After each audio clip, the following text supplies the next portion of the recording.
Our top story, 10 central trade unions on a day-long nationwide strike to protest against changes in labour laws and privatization of PSUs. So let's just take a look at the impact so far in different parts of the country. Now in Kolkata, buses, taxis and autos have been hit, suburban trains partially affected, while schools and colleges are closed. In Bengaluru, buses, taxis and autos are off the streets and schools are also closed today. Tiruantpuram also has seen the buses and public and private as well as autos off the roads, and educational institutions are shut.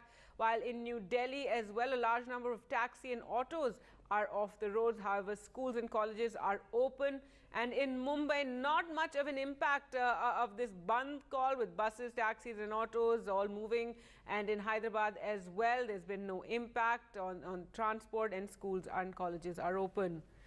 So the strike impacting some parts of the country more than others. BJP-backed BMS and NFITU have stayed away from the strike. The day-long strike was seen affecting transport and banking operations among other services. And in Kolkata, as we said, impact seen on suburban trains, while shops, markets and business establishments in most areas are closed. State administration was plying a large fleet of public buses, while partial impact was seen in operation of private buses. In Kerala, public and private bus services, taxis, auto rickshaws off the roads. Only a few private cars and two-wheelers were seen. And in Kolkata, trade union protesters could be seen trying to stop buses and autos from operating. In one area of Kolkata, passengers even got into a heated argument with the protesters when they tried to force them out of buses and autos.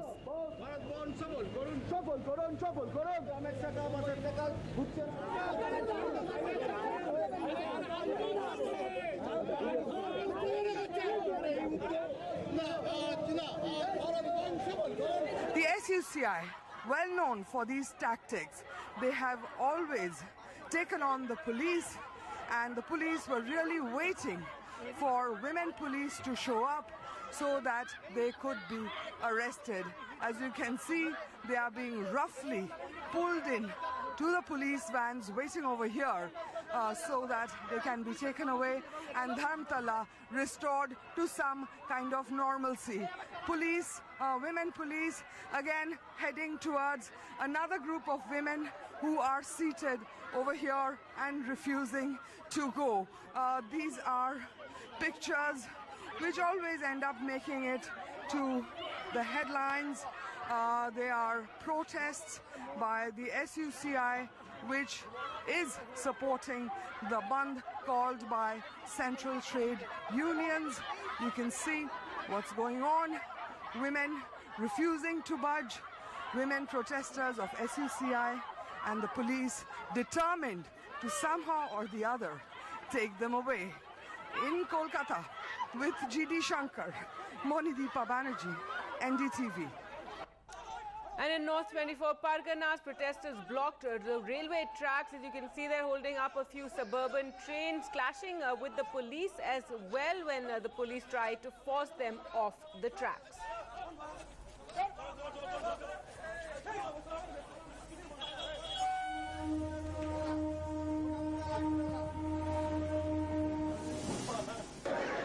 And in Kolkata, trouble at the Sodhpur station, where passengers pelted stones at the pro-Bandh protesters. There was a clash in which cops even resorted to a lathi charge. One woman injured in that fracas.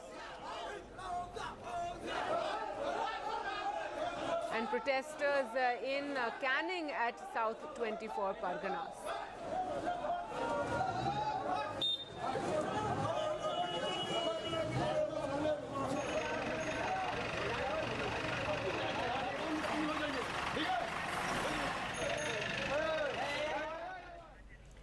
And in the national capital, commuters faced some problems as a large number of autos and taxis remained off the roads, and there was even a clash between auto rickshaw drivers in the national capital. The Bandh call did not seem to have paralyzed life in Hyderabad and twin capital of Telangana and Andhra Pradesh. While some unions had given the strike call and forced some buses and autos off the road, other unions as well as the government have tried to ensure transport isn't hit. Schools, colleges as well as offices are functioning normally.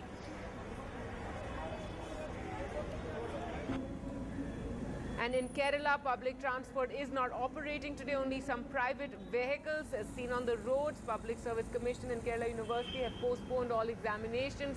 The state government has already declared that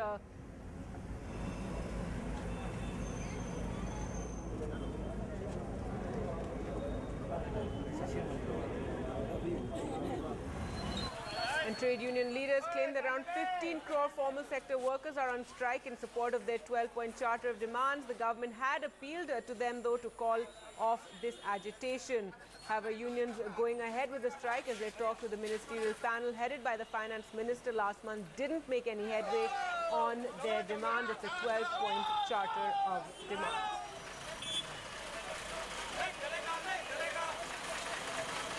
And NDTV's Ravish Ranjan sent us this report from the Minto Bridge in Delhi.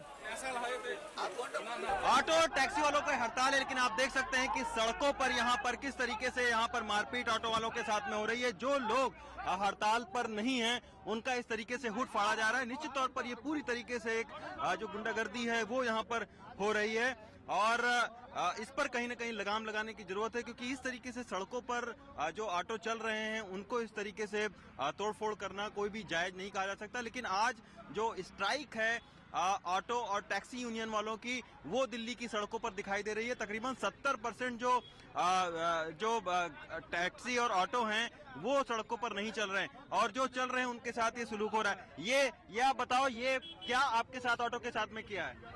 हम जा रहे थे रमनोलोजी hospital. हाँ, तो आपने इन लोगों से बोला, इन लोगों से कि हॉस्पिटल जा रहा हूँ, हाँ, बाइक को लेके, और इन लोगों ने कहा आज स्ट्राइक है इसलिए मेरे को मारा है। अरे सर, साइज पर हम लोग रोक रहे हैं, मार रहे हैं, पीट रहे हैं। पीट नहीं रहे हैं, ऐसे कि पर्दा वर्दा फाड़ रहा है, दूसरे काम मार नहीं रहे हैं। तो इस पर कहीं ना कहीं लगाम लगाने की जरूरत है, क्योंकि नई दिल्ली रेलवे स्टेशन के इस वक्त हम लोग बिल्कुल नजदीक में हैं और यहाँ पर ये जो सड़क है ये नई दिल्ली रेलवे स्टेशन से कनॉट प्लेस की ओर जाती है और यहाँ पर आप देख सकते हैं कि तमाम सारे ऑटो के लोग हैं वो यहाँ पर लगातार सड़क के बीचों बीच जो गुंडागर्दी है उसको कर रहे हैं। हालांकि हमने आज सुबह से ही देखा कि बहुत सारे जो ऑटो और टैक्सी हैं वो सड़कों पर नहीं चल रहे हैं, लेकिन इक्का दुक्का जो भी चल रहे हैं उनके साथ में इस तरीके का जो सलूक हो रहा है वो बहुत ही गलत सलूक हो रहा है और इस पर लगाम लगाने की जरूरत है।